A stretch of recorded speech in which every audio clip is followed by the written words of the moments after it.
Hi SB lovers, welcome back again with me Mr. Yusuf from SBI Course. Ketemu lagi dengan saya Mr. Yusuf dan kali ini saya akan mencoba menjelaskan tentang salah satu soal TOEFL, yaitu tentang kalimat majemuk bertingkat. Sebelum disitu ke pertanyaannya, perlu saya jelaskan kalimat majemuk itu memiliki dua subjek, dua verb, dan satu konektor. Jadi harus diingat ya unsur-unsurnya. Unsur-unsurnya ada dua subjek, ada dua verb, dan juga satu konektor. Itu minimalnya ya. Oke, langsung saja pada pertanyaannya di situ. Yang pertama, today the true story of blank a little big born remains a mystery. Pilihannya di situ ada happen, it happened, what happened, what happening. Oke, selanjutnya kita amati kalimat tersebut. Kita tentukan unsur-unsurnya.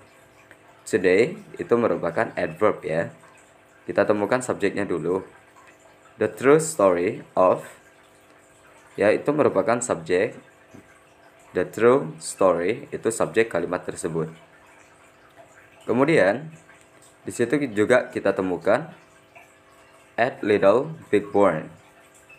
Itu merupakan object of preposisi karena ada preposisi setelah kata little. Itu object of preposition ya. Kemudian di situ ada remains, ada s di situ, itu merupakan verb atau kata kerja. A mystery. Oke, di situ kita temukan ada satu subjek, the true story, dan juga satu verb, remains. Sedangkan pada kalimat majemuk bertingkat itu minimal harus ada dua subjek, dua verb, dan satu konektor atau penghubung. Jadi langsung aja kita cek pilihannya. Kalau yang A di situ happen, itu cuma kata kerja, tidak ada objek, tidak ada subjek, tidak ada konektor. Berarti jawaban yang A salah. Yang B di situ it happened, di situ ada subjek dan juga ada verb, ya kata kerja. Yang kita butuhkan konektor, subjek, dan verb. Berarti jawaban yang B juga salah. Kemudian yang C, what happened. What itu adalah kata atau preposisi yang bisa merangkap dua jabatan, yaitu sebagai konektor dan juga sebagai subjek.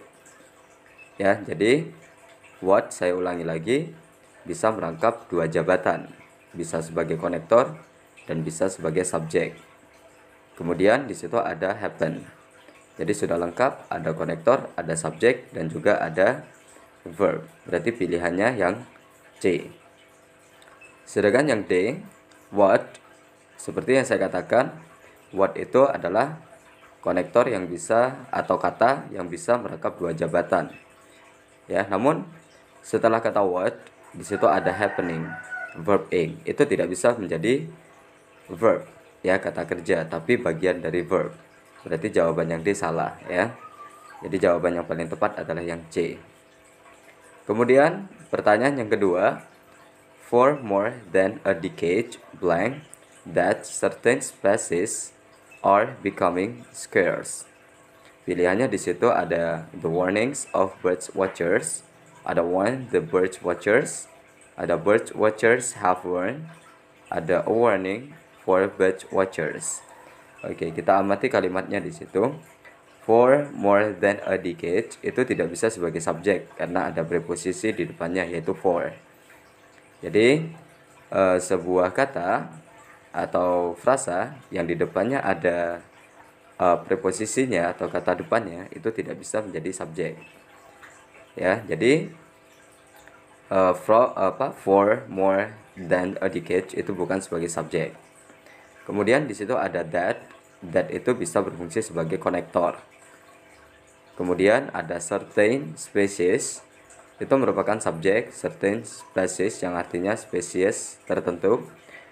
Kemudian ada are becoming scarce, ada are itu sebagai verb. Ya. Jadi di situ ada subjek, ada konektor that, ada certain species subject, ada are itu verb. Sedangkan kalimat majemuk itu harus ada 2 subjek, harus ada 2 verb dan 1 konektor. Berarti yang kita butuhkan adalah subjek, verb ya, subjek dan verb kita butuhkan. Pilihan yang A di situ the warnings of bird watchers itu noun phrase. Sedangkan kata kerjanya tidak ada di situ ya. The warnings of bird watchers gak ada. Jadi pilihan yang A salah. Sedangkan yang B warn the bird watchers, di situ ada kata kerja, kemudian noun phrase yang bisa berfungsi sebagai subjek. Namun yang kita butuhkan adalah subjek verb, bukan verb subjek. Berarti yang B salah. Yang C bird watchers have warned. Di situ bird watchers itu subjek, have itu verb. Ya, jadi pilihannya adalah yang C karena yang C di situ ada subjek, ada verb have. Ya, salah satu modal berfungsi sebagai verb. Jadi jawabannya adalah yang C. Sedangkan yang D a warning for bird watchers itu noun phrase ya. Oke, karena ada preposisi di depan yaitu a artikel ya, maaf ada artikel. A warning for bird watchers itu noun phrase ya, sedangkan tidak ada kata kerja. Kemudian yang ketiga, early in the 18th century, Halley accurately predicted when blank of 1682 would written. Ada the comet was, the comet was, dan juga ada had the comet. Oke, kita amati terlebih dahulu di situ kalimatnya.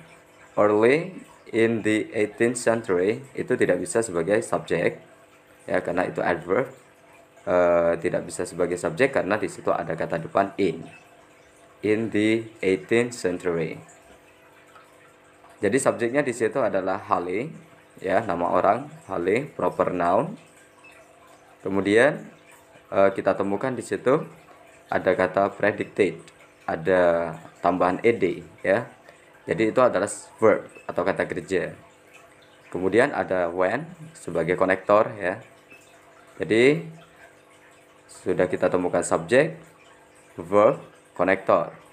Kemudian di situ ada would itu juga berfungsi sebagai verb, modal auxiliary ya, would. Sudah kita temukan ya, subjek, verb, konektor, dan verb. Jadi yang kita butuhkan adalah subjek. Ya, langsung aja cek pilihannya di situ. Yang A ada the comet, itu adalah subjek ya, benda the comet. Ya, jadi jawabannya adalah yang A. Kenapa bukan yang B? Karena yang B di situ ada was the comet. Yang kita butuhkan hanya subjek. Sedangkan yang B memiliki verb ya, was, to be. Jadi salah. Sedangkan yang C the comet was itu juga subjek, verb, juga salah. Yang D juga had the comet, had itu juga verb ya. Dan juga ada subjek. Jadi salah karena yang dibutuhkan hanyalah subjek. Oke, itulah penjelasan dari saya tentang tips bagaimana cara mengerjakan latihan soal TOEFL dengan mudah. Mudah-mudahan video ini bermanfaat bagi kalian yang sedang mempelajari TOEFL ya. Oke, I think it's enough here my explanation, and the last I say goodbye.